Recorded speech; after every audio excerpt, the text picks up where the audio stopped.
that's how you make it. That's how you make it in kind of everything. Like you're delusional, you know? Yes. If you really believe in yourself, that counts for a lot. It sounds wild, doesn't it? That the secret to making it in life might actually be delusion, not luck, not talent, not even hard work, but the kind of belief in yourself that borders on irrational, even insane. And yet, that's exactly what we're exploring today, the strange, misunderstood power of delusional self-belief, the kind of belief that laughs in the face of logic, survives rejection, and outlives ridicule. Friedrich Nietzsche lived that truth. He was ridiculed in his time, rejected by academia, and eventually dismissed as mad. But deep beneath the chaos was a mind that understood something most of us spend our lives running from, that to rise above the ordinary, you sometimes have to abandon reality as it's handed to you. He once said, "No artist tolerates reality." But what if that's not just art? What if that's the foundation of greatness itself? Because let's be honest, the world doesn't reward those who wait for permission. It remembers those who build their own path, even when everyone else calls it impossible. So what does it really mean to believe in yourself past the point of reason? To keep going when nothing makes sense, not the timing, not the feedback, not even your results? This isn't about ego, it's about vision. And today, through the lens of Nietzsche, we're pulling back the curtain on the uncomfortable, often mocked, but deeply necessary force that drives transformation, the power of delusional self-belief. Let's talk about what you're really up against when you dare to believe in yourself beyond what's reasonable. Because this world, as much as it claims to support confidence and ambition, is built to reward conformity. The moment your belief starts to stretch beyond the norm, people get uncomfortable. They call it arrogance, delusion, even narcissism. But why? Why is it okay to dream, as long as you don't dream too big? Think about it. If someone tells you they want to be a doctor or a lawyer, they get nods of approval. That's a respectable path. It's been done. It fits the mold. But if someone says they want to reinvent an entire industry, change how the world thinks, or become one of the greatest of all time in what they do, people start shifting in their seats.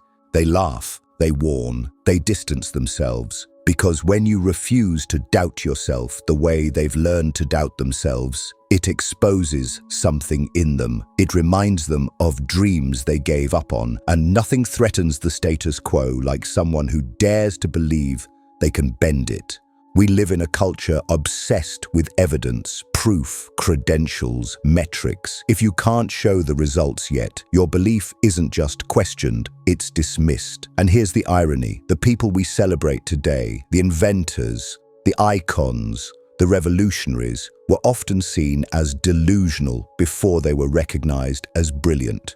So ask yourself this: how many dreams die not because they're impossible, but because they were laughed at before they had time to grow? That's the problem. Society teaches you to stay within the lines, while secretly admiring those who had the courage to break them. And that brings us to Nietzsche, a man who refused to play by those rules, a man who shattered the lines, got labeled insane for it, and still wrote ideas that changed the way the world thinks about power, meaning, and the self.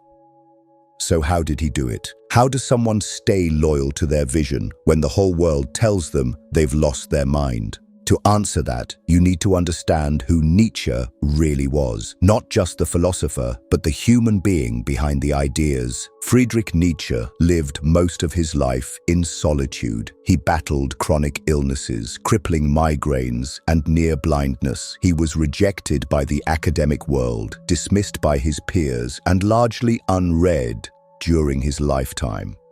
By the age of 44, he suffered a complete mental breakdown, collapsing in the middle of a street after witnessing a man whipping a horse. He never recovered. He lived the final 11 years of his life under psychiatric care, entirely dependent on others.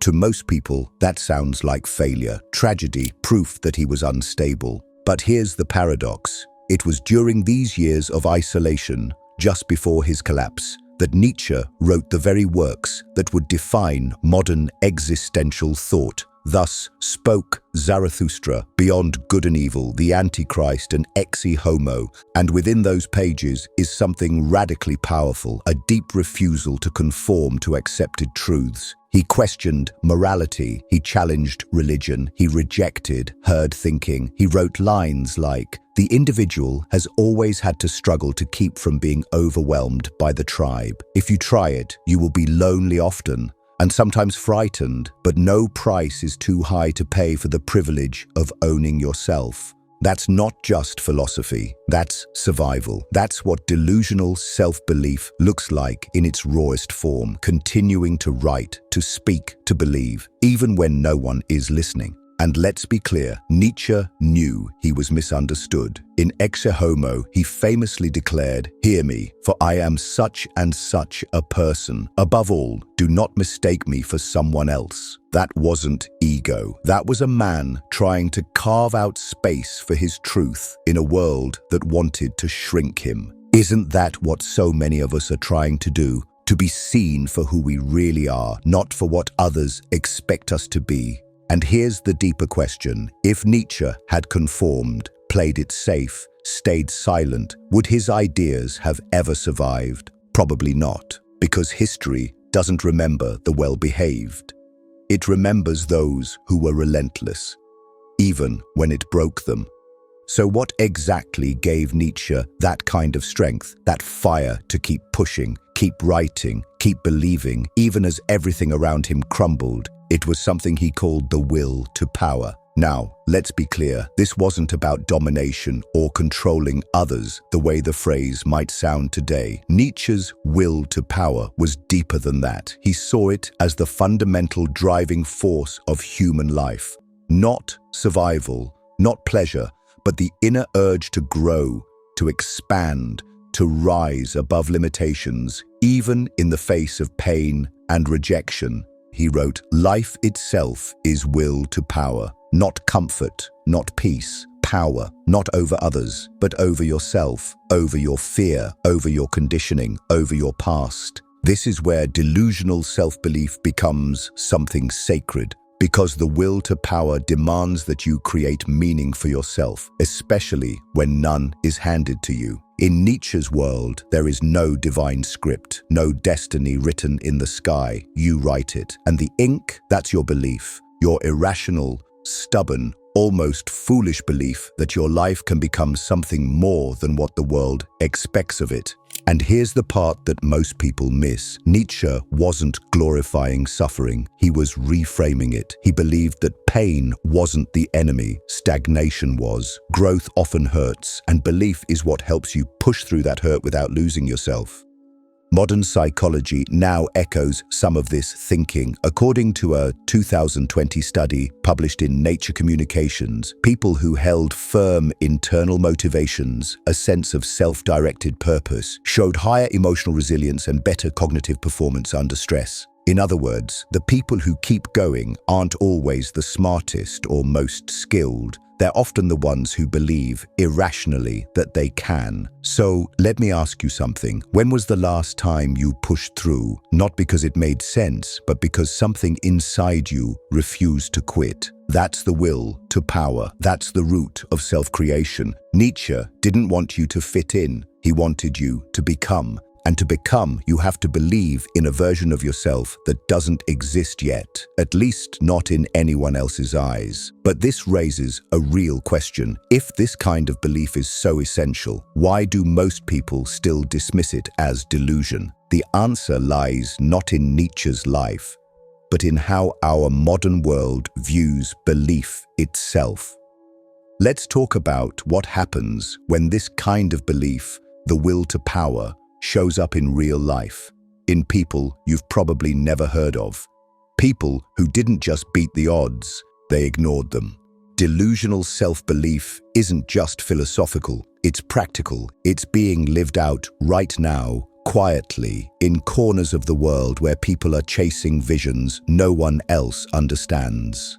Take the story of Sarah Al-Amiri. You might not know her name, but she was instrumental in leading the UAE's space mission to Mars. Yes, Mars. She was a computer engineer, 27 years old when she was appointed science lead for a mission people scoffed at, saying it was too ambitious for a country with no prior space history. But guess what? In 2021, that mission succeeded. The Hope probe entered Mars orbit on its first attempt. That wasn't just science, that was belief. The kind that borders on absurd until it works. Or consider Tanishq Abraham, a child prodigy from California who graduated college at just 11 years old. When he told his teachers at 6 that he wanted to become a doctor, a scientist, and president, most smiled politely. But he didn't stop. Today, he's in medical school and still pursuing all 3 dreams. Was that logical? Not at all. But again, logic isn't what pushes the world forward. Vision is. And if you think this only applies to child prodigies or scientists, think again. Even in business, research shows a strange truth. A study published in the Harvard Business Review found that the most successful entrepreneurs weren't the most analytical, they were the most optimistic. The ones who believed they could create something from nothing, even when data said otherwise. Their confidence wasn't rooted in facts. It was rooted in faith. So here's the question you need to ask yourself. How many times have you abandoned an idea, not because it was impossible, but because it felt too big for you? The truth is, the world needs more people who are willing to look foolish in the beginning.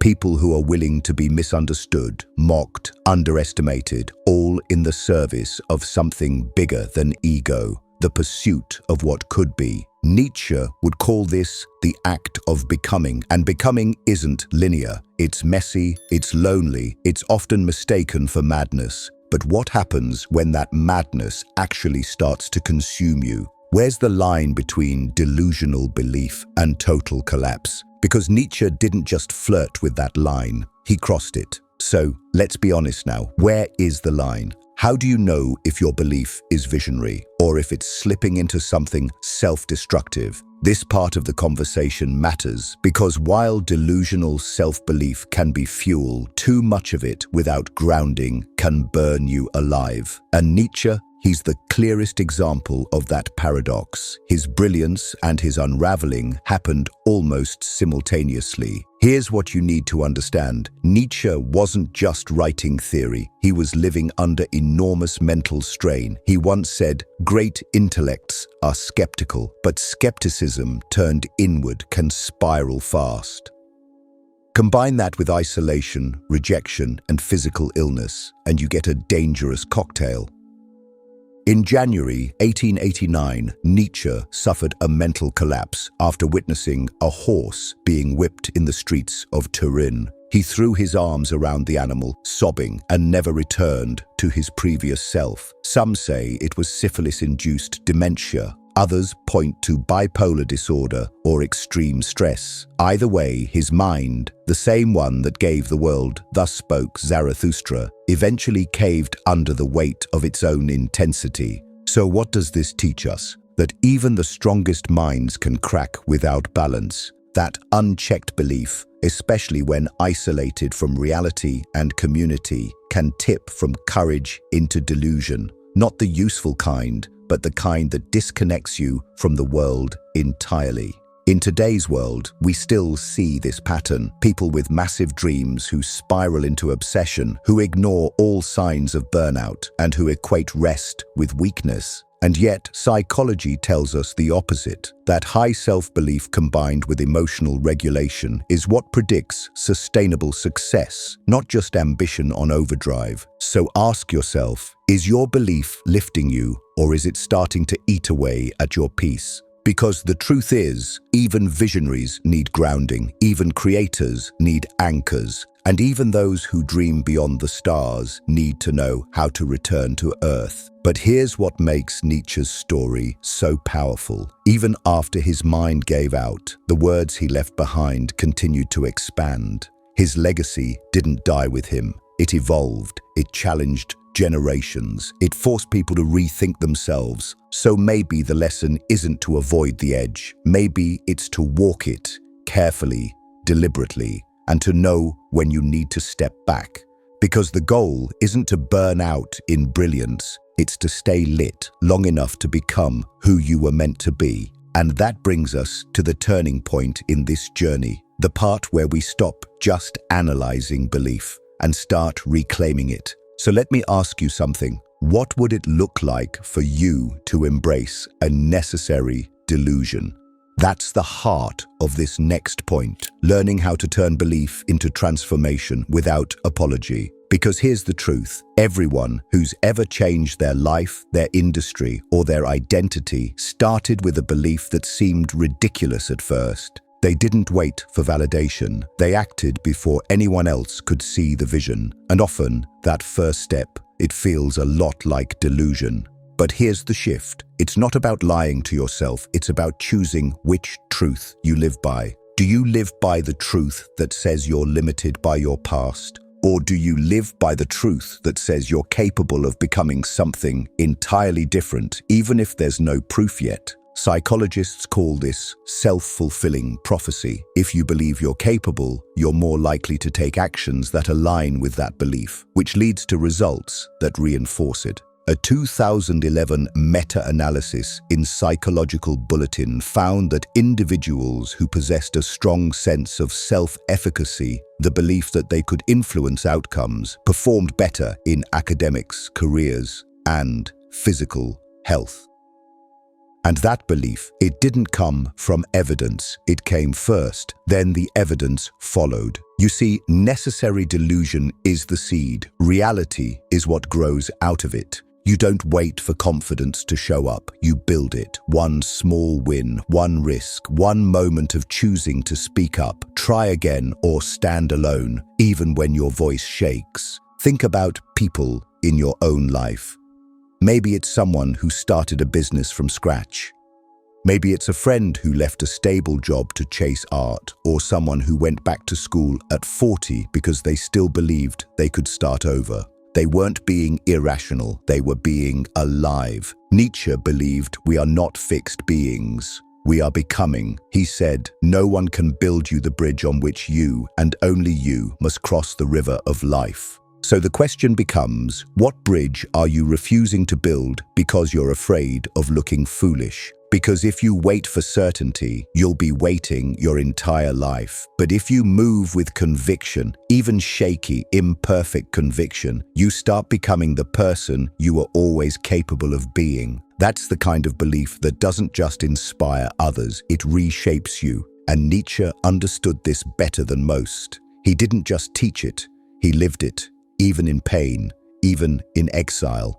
Which leads us to one final truth. The power of self-belief isn't about becoming someone else. It's about becoming who you are without compromise. And that, right there, is Nietzsche's final and most misunderstood gift. So now we arrive at the core of Nietzsche's philosophy. And the final point in this journey, the idea of becoming who you are. It sounds simple, but it's one of the most radical, confrontational truths you'll ever face, because to truly become who you are, you have to let go of who the world trained you to be. Nietzsche believed that we aren't born with fixed identities. We don't find ourselves like lost keys. We create ourselves painfully, intentionally, and often alone. He wrote, "Become who you are.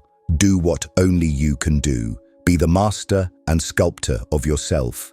That's not motivational fluff. That's a challenge. It means burning down the masks. It means questioning everything you've adopted just to fit in. The labels, the rules, the limits others handed you. Who would you be if you never feared judgment? This is what makes Nietzsche so timeless. His work isn't just about deep thinking. It's about deep becoming. He wanted you to reject second-hand lives, to build meaning from your own experience, even if that meant starting from zero, even if it looked delusional to everyone else. And today, in a world dominated by comparison, algorithms, and pressure to get it right, his message hits harder than ever. Think about how much of your identity is based on feedback, likes, shares, approval from bosses, parents, or even strangers online. Now imagine who you'd be without that noise, without needing anyone to clap for you. That's what Nietzsche called for. A return to self-authorship, a life where your worth isn't outsourced. And here's the twist most people miss. Becoming who you are is not a destination, it's a constant rebellion. You'll outgrow old versions of yourself. You'll shed beliefs that once protected you. You'll even break your own rules. And that's the point. Because if you're not evolving, you're not really living, you're just repeating. The power of delusional self-belief. It's not about pretending you're already great. It's about believing you can become something greater, even if no one else sees it yet. So the real question is this: are you ready to believe in yourself at that level? Not because it's comfortable, but because it's the only honest way forward. If that stirred something in you, then you're already on the path. And there's just one more thing I need to say, something you won't want to miss. Believing in yourself when it makes sense is easy, but believing in yourself before it makes sense, that's rare, that's radical, that's powerful, and that's exactly what Nietzsche dared to do.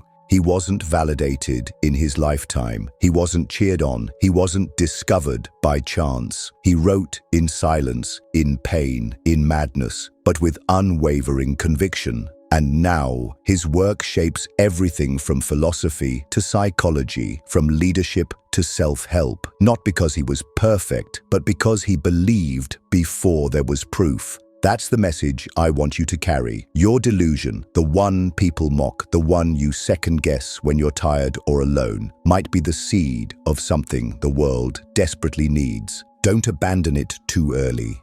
And yes, this world will test that belief. It will hand you rules. It will hand you fear. It will tell you to be more practical, more patient, more palatable. But every time you choose to believe in yourself anyway, you chip away at the life you were told to settle for and start building the life you were meant to lead. So don't wait until they understand. Don't wait until it's safe. You're not here to repeat what's already been done. You're here to become something the world hasn't seen yet. And maybe, just maybe, that means you have to be a little delusional first. If this message spoke to something inside you, don't let it fade. Comment below with the one belief you refuse to give up on, no matter how unrealistic it sounds. Let's make space for the kind of vision that changes lives, starting with your own. And if you know someone standing on the edge of doubt, share this with them. They might not need more advice. They might just need permission to believe. Because in the end, as Nietzsche showed us, it's not the world's belief that transforms you. It's your own.